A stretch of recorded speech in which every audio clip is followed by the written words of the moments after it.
Bonsoir à toutes et à tous, je suis ravie de vous retrouver ce soir pour cette nouvelle édition de la Tranche Info. Nous sommes le vendredi 16 février et tout de suite nous partons pour une demi-heure de JT.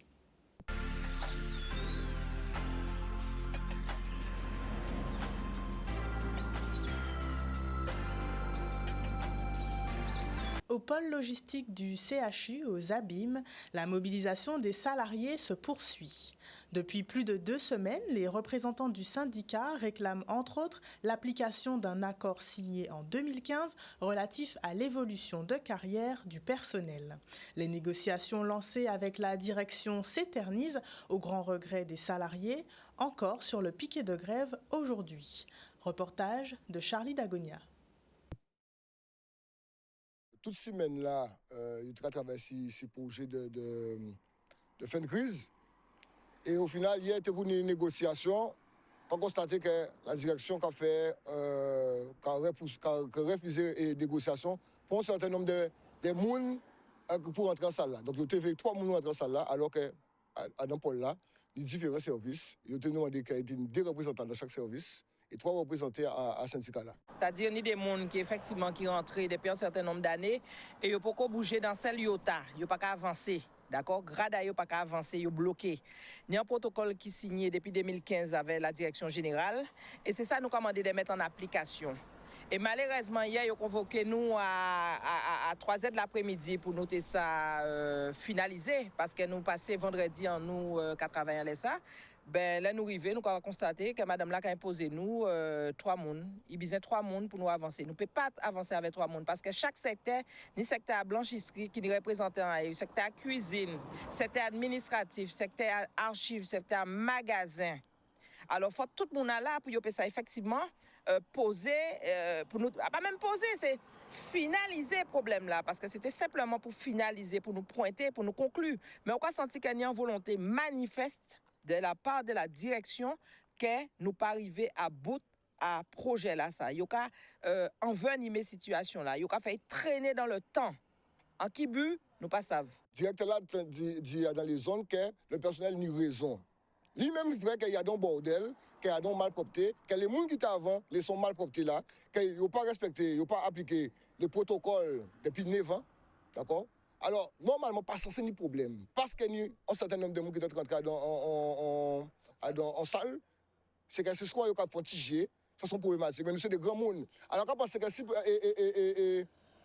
la direction ont une certaine maturité d'esprit, parce que nous avons une maturité aussi, une intelligence, une maturité, eh bien, on peut accepter que nous faisons une négociation et repasser normalement. Parce que normalement, là, nous avons raison, nous ne partons à rien.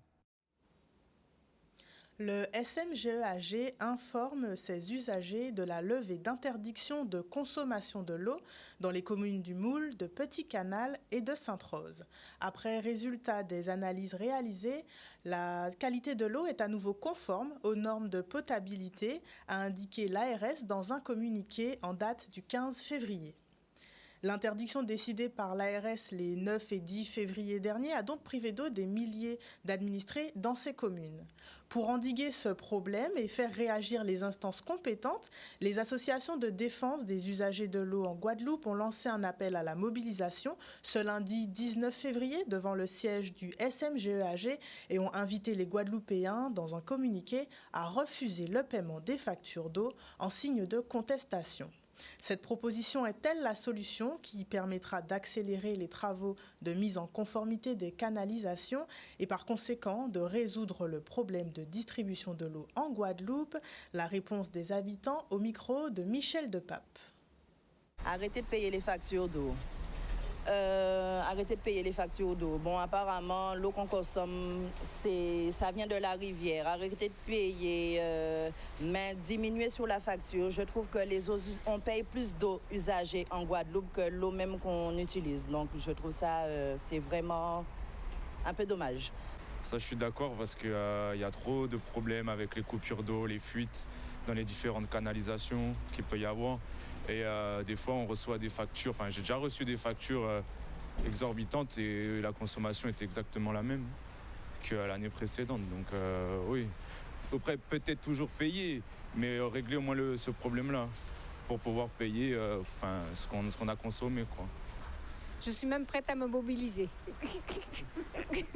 C'est pas normal. Moi, je suis pas dans ce cas-là, mais c'est pas normal que des gens n'aient pas d'eau pendant 3-4 jours et on leur donne 2-3 litres d'eau comme ça tous les 5 à 6 semaines. Et encore, je dis non. C'est inadmissible dans un pays où il y a de l'eau. On ne peut pas arrêter de payer facture parce que la loi, on ne peut pas gagner la loi. On peut arrêter de payer facture là, il faut voir à jour, ça coûte au plus cher. Il faut faire avec. C'est vous cherchez un moyen pour faire avec. Vous ne pouvez pas dire pas payer facture de l'eau ici. Moi, je vais arrêter aussi. Si tout le monde dit qu'il va arrêter, moi, je vais arrêter. Mais tout le temps, pour le monde pas dire qu'il va arrêter, la moitié qui dit pas arrêter, tu vas arrêter, alors laisse tomber l'achat.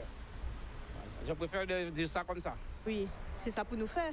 Mais oui, il n'y a pas d'eau, chlordécone. Oui, c'est tout. Ce qui est dommage, c'est que certains usagers paient l'eau alors qu'ils n'ont pas l'eau. Donc là, certains ont en continu. Donc là, franchement, je vais vraiment rester muette sur la question parce que c'est vraiment compliqué. C'est compliqué. Alors le problème de l'eau, c'est un vaste problème qui revient sur la table. Ça fait des années que nous avons constaté que les Guadeloupéens payent leur facture d'eau et pourtant leur réseau n'est ni entretenu, ni il y a un paquet de choses que nous payons, notamment tout ce qui concerne l'assainissement et qui n'est pas effectué. Donc ça devient de plus en plus compliqué de comprendre où est passé cet argent-là. Parce que les Guadeloupéens ont payé leurs factures et pourtant leur réseau est dans un état déplorable. Et c'est vrai que le fait de ne pas payer les factures pourrait peut-être changer les choses, mais est-ce qu'ils ne vont pas se cacher derrière ce manque aussi de paiement, ce défaut de paiement pour pouvoir combler encore, se défausser, se dédouaner. Mais je pense qu'il serait temps qu'on arrête de payer les factures d'eau parce que mine de rien, on se rend compte qu'on paye les factures d'eau, il n'y a pas d'eau. Il y a des personnes qui payent des factures d'eau alors qu'ils n'ont pas d'eau et ça c'est inadmissible. Le dépôt sauvage d'encombrants est un fléau que connaissent de nombreux maires de Guadeloupe. Ces incivilités coûtent cher aux municipalités sans compter l'impact sur l'environnement. À Gourbert, le maire Claude Edmond souhaite lutter contre les dépôts sauvages en sensibilisant ses administrés. Pour cela, il a mis en place différents dispositifs pour garder sa ville propre et compte bien en faire davantage pour endiguer le problème de dépôts sauvages à Gourbert. Un reportage d'Olivier Félix. Comme beaucoup de communes de Guadeloupe, malheureusement, l'indiscipline, des incivilités, l'objectif pour nous, c'est une compétence qui ne relève pas de la communauté d'agglomération, qui est en charge des déchets ménagers, mais pas des encombrants. Donc c'est un coût pour la commune de Gourbert. Donc on a fait un peu l'inventaire du territoire. On a commencé par Galéan. Aujourd'hui, on est à l'entrée de Montbain. Progressivement nettoyer le territoire, Vieux Chemin et Champfleury, d'autres lieux, quelquefois isolés, et aussi faire en sorte de sensibiliser la population sur ces lieux qu'on doit garder propres, notre territoire, notre environnement.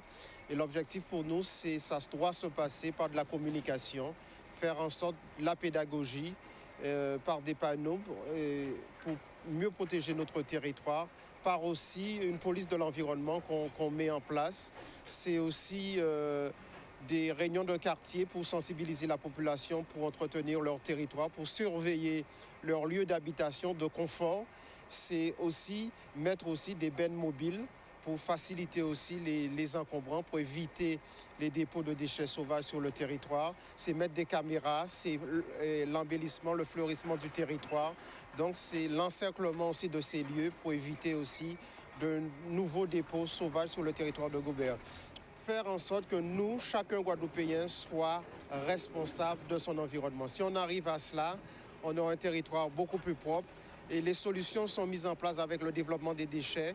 Je rappelle que les déchetteries, notamment la plus proche de chez nous, c'est à Baïve. L'accès est gratuit et nous communiquons dans ce sens aussi, notamment vis-à-vis des particuliers, mais aussi les professionnels qui sont aussi acteurs aussi du bien-être de notre territoire.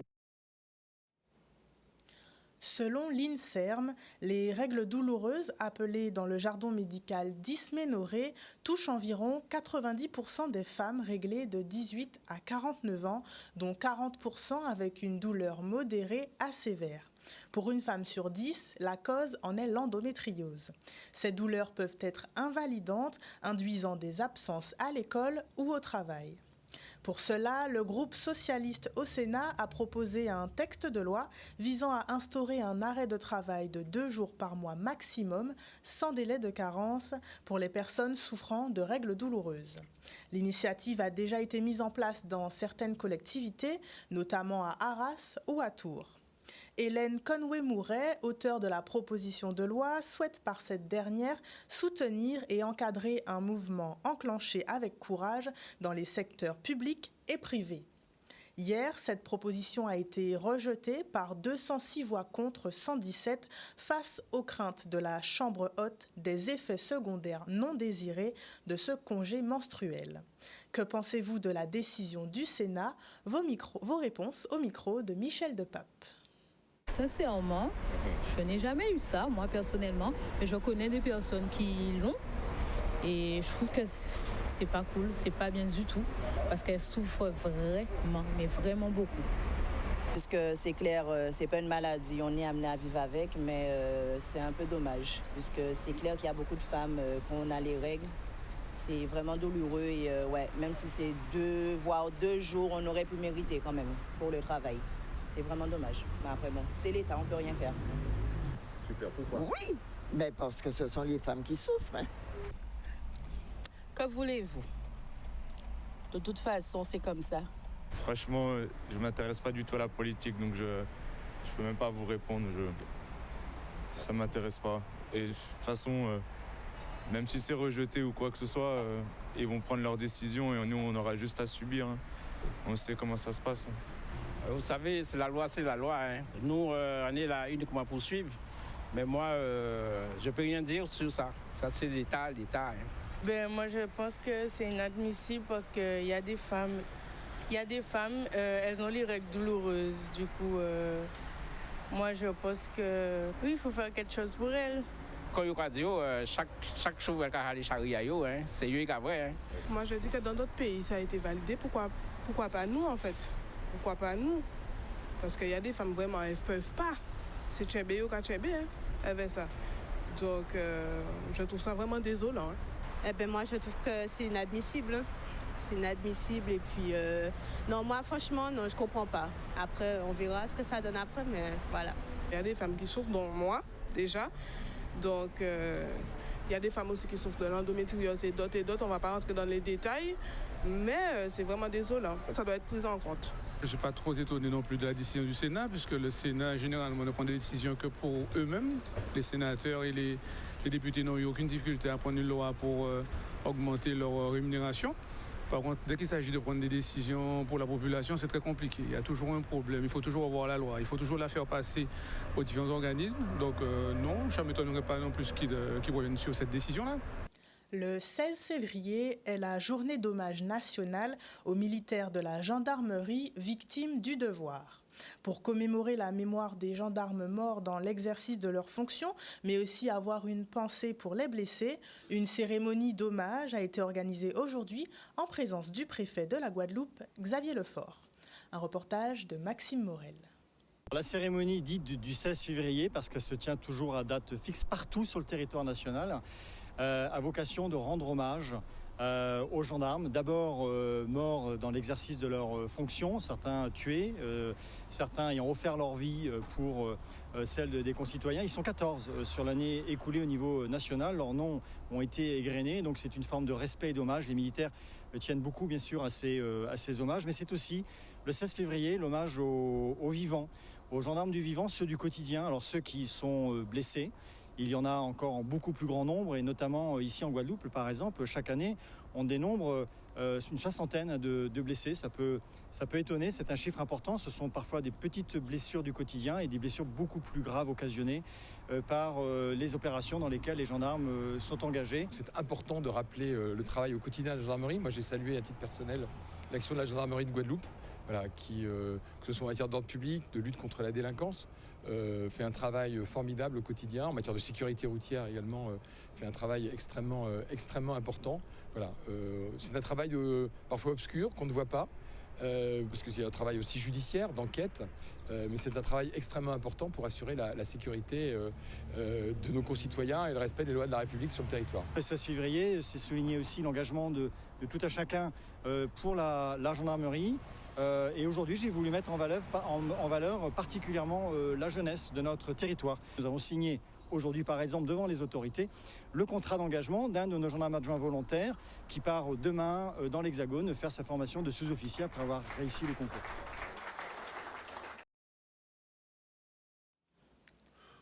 Ce soir, nous recevons Saoudi 2000, président de l'association Regard d'autistes, qui vient nous parler de la manifestation de sensibilisation à l'autisme qui aura lieu ce mercredi 21 février de 8h à 16h au centre commercial Millénis.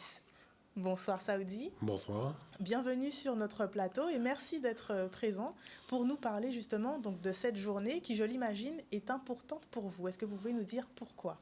Alors, je dirais que cette journée est réellement importante pour nous, parce que non seulement pour l'association Regard d'autistes, mais particulièrement pour nous les autistes, parce que nous avons une grande hypersensibilité par rapport au bruit, au son, parce qu'on l'aurait réglé au son maximum de sa puissance. Même je ne dis rien jusqu'à maintenant, même quand je vais dans les magasins, tout ça, par rapport au bruit, à la lumière des magasins, des fois c'est assez lourd pour moi, parce que je ne supporte pas tout le temps le bruit dans les magasins. Des personnes qui mangent, les bruits des magasins. Il y a beaucoup de stimuli, en fait. Même pour moi-même qui est autiste. Mais alors, pour nous, les autistes, c'est vraiment assez lourd et assez... C'est un poids, quand même, qui est assez pesant. Non seulement pour nous, les autistes, mais aussi pour les parents et les familles autour. Parce que beaucoup de personnes ne comprennent pas, en fait, pourquoi je veux mener ce projet.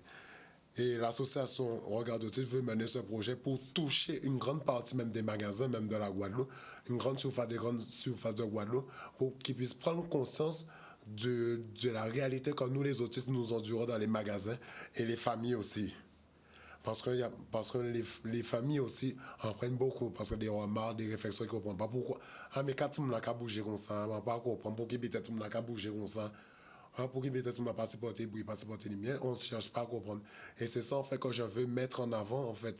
C'est ça que je veux à travers même notre association Regard d'autistes. Et je voulais parler aussi de l'association Regard d'autistes. C'est une jeune association qui a été créée même en 2021, donc en plein Covid. Donc, il y a une jeune association qui va avoir bientôt 3 ans en juin, là, bientôt.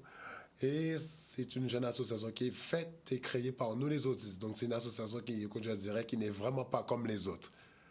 Le but de l'association, même, c'est militer, défendre et promouvoir pour nous les autistes. Et comme je dis, c'est nous qui savons qui est bon pour nous, c'est notre politique. C'est notre politique de fonctionnement dans l'association Regard d'autistes.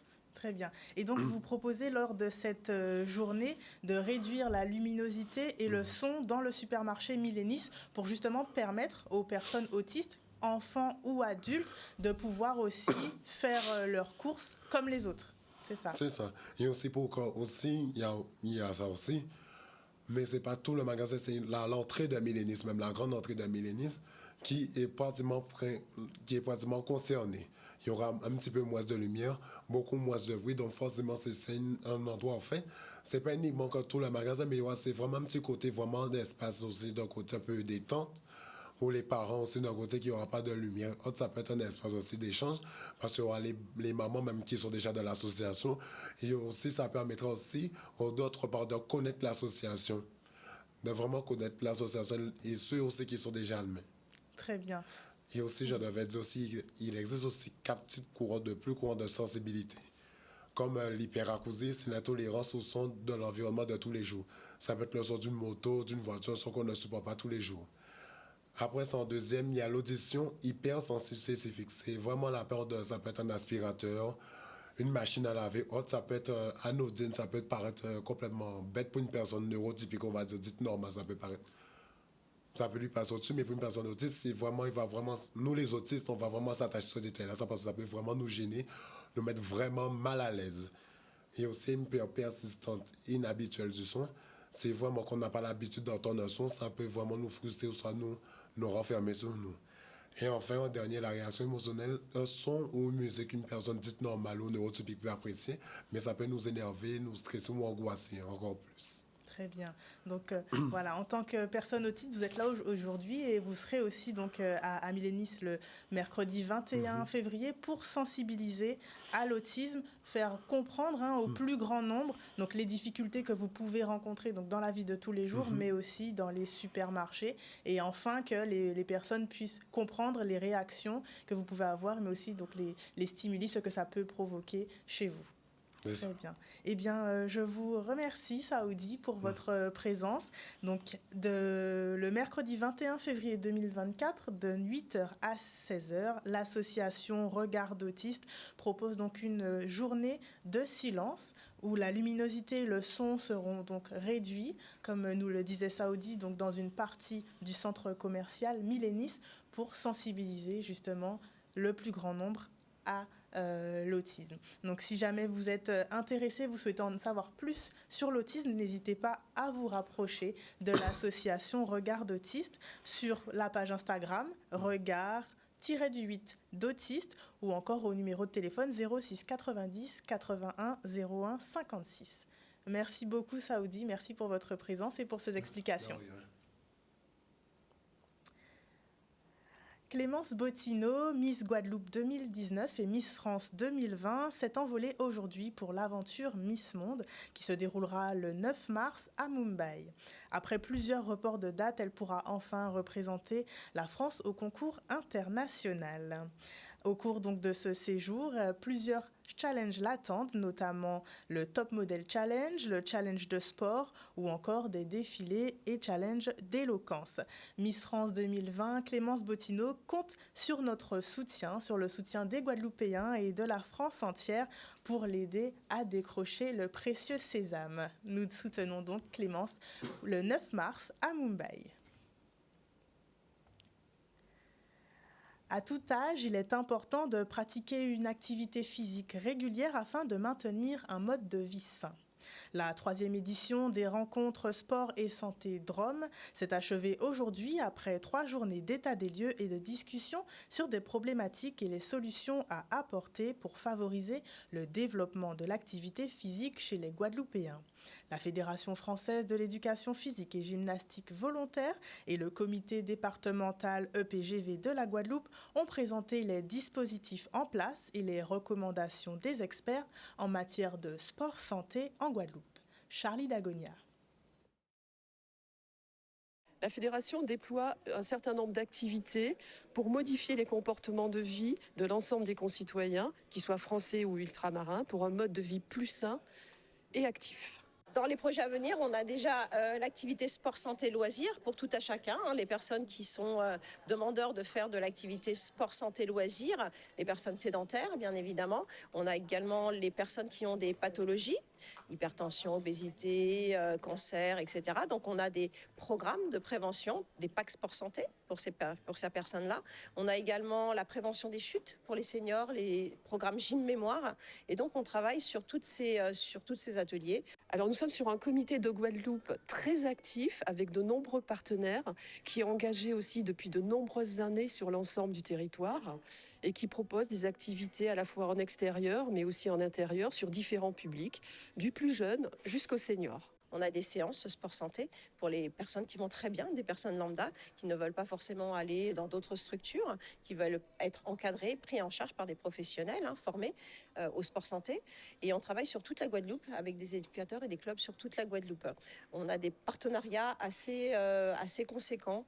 Le conseil départemental, le conseil régional, l'ARS, la DRAGES, l'association des diabétiques, la Ligue contre le cancer, etc., qui nous accompagnent pour mettre en place la politique sport-santé de prévention santé sur le territoire. Ce dispositif Bouger c'est santé à travers les parcours sportifs santé sécurisés va être proposé comme le projet original que la Guadeloupe va proposer dans le cadre, vous savez, de la Grande Cause nationale 2024. Il va y avoir une grande journée qu'on appelle pour une France en forme, et chaque région doit fournir un projet original qui se distingue des autres, et c'est celui qui va être proposé au niveau de la Grande Cause nationale, parce que l'avantage, c'est que c'est réparti dans tous les territoires, et c'est ce caractère de proximité qui facilite l'accès à l'activité physique. C'est vrai que quand on parle de sport santé, il faut savoir à quoi on s'attend, c'est-à-dire faire du sport de prévention primaire, de prévention secondaire et tertiaire.